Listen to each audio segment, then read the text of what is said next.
पाठों में सामाजिक विज्ञान इतिहास में हम पाठ 3 नात्सीवाद और हिटलर का उदय पाठ पढ़ रहे हैं और इसमें हम क्वेश्चन आंसर भी साथ में कर रहे हैं, पहला और दूसरा। तो पहला क्वेश्चन इसमें है, वाइमर गणराज्य के सामने क्या समस्याएं थी। जो वाइमर गणराज्य था, इसके आगे जो समस्या हैं, इसमें यहाँ पर कुछ समस्याएं लिखी हैं जिसमें मैं इनको विस्तार से बताते भी जाऊँगा। इसमें जैसे पहला है, इसे वर्साई की अपमानजनक संधि पर हस्ताक्षर करने पड़े थे, ये समस्या थी। तो इसमें ये था कि जब पहला विश्व युद्ध हुआ था तो उसमें जो पराजय जर्मनी की हुई थी, तो वहाँ पर एक संधि की गई जिसको वर्साई की संधि कहा गया। ये संधि जो थी, जर्मनी के लिए बहुत अपमानजनक संधि थी। कैसे थी, इसको मैं बताता हूँ आपको।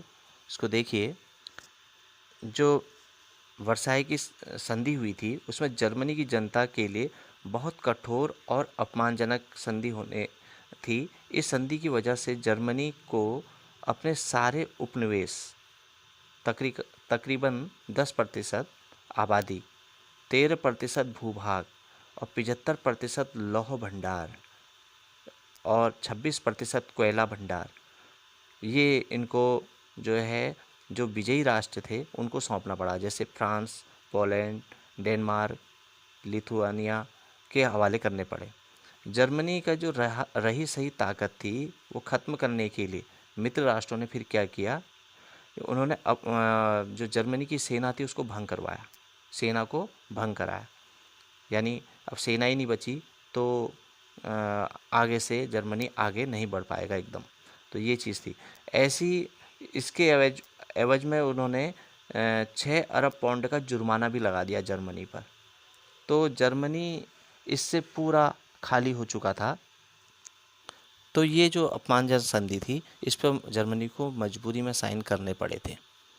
ऐसी और दूसरी समस्या ये थी कि इसे मित्र राष्ट्रों को युद्ध क्षतिपूर्ति हेतु भारी धनराशि देनी पड़ी थी। इसमें करीब 6 अरब पाउंड का जुर्माना देना पड़ा था।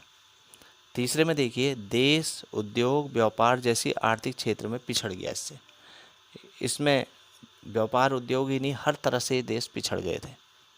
यहाँ पर इतनी बेरोजगारी बढ़ गई थी, लोगों के पास काम करने के लिए, कुछ आय के लिए कोई संसाधन नज़र नहीं आ रहा था। इसमें जो सेना जर्मनी की थी वो, उसमें असंतोष बढ़ गया काफ़ी। तो इन्हें देखकर जनता वाइमर सरकार से नफरत करने लगी और हिटलर को चाहने लगी थी। तो ये समस्या वाइमर गणराज्य के सामने आ गई थी। अगला क्वेश्चन है, इस बारे में चर्चा कीजिए कि 1990 तक आते आते नात्सीवाद को जर्मनी में लोकप्रियता क्यों मिलने लगी। देखिए, जो वाइमर गणराज्य था, ये तो जनता की नज़रों में खटक रहा था। जनता को, उन्हें एक हिटलर से ही उम्मीद लग रही थी। हिटलर जो नाजीवाद वाला व्यक्ति था, इसने तो इसके जो मुख्य कारण हैं जिससे लोकप्रियता मिलने लगी, उसमें पहला है, वाइमर गणराज्य की असफलता ने नात्सी विचार जर्मनी के सभी लोगों को पसंद आने लगे। ऐसी दूसरा देखिए, राजतंत्र पतन होने से अनेक शक्तिशाली राजतंत्र के जो समर्थक थे, जो राजा के समर्थक हुआ करते थे, वो अब किसका समर्थन करें, क्योंकि राजतंत्र तो पतन हो रहा है। तो उन्होंने हिटलर का समर्थन करना शुरू कर दिया, हिटलर को वो आगे सपोर्ट करने लगे। तो इससे नाजीवाद जो है वो लोगों में छाने लगा, उसमें लोकप्रियता मिलने लगी। ऐसी तीसरा है, बेरोजगारों को हिटलर से उम्मीद जाग रही थी कि वो रोज़गार दिलाएगा। सही बात है, क्योंकि हिटलर ही उनके सामने एक चमकता हुआ तारा दिख रहा था जो उनको रोज़गार दिला सकता था। चौथा, हिटलर का प्रभावशाली व्यक्तित्व ने लोगों को अपनी तरफ आकर्षित किया। अगला है, हिटलर की पुस्तक मेरा संघर्ष नामक किताब से लोगों को हिटलर पर उम्मीद नज़र आ रही थी कि वह राष्ट्र का विकास करेगा।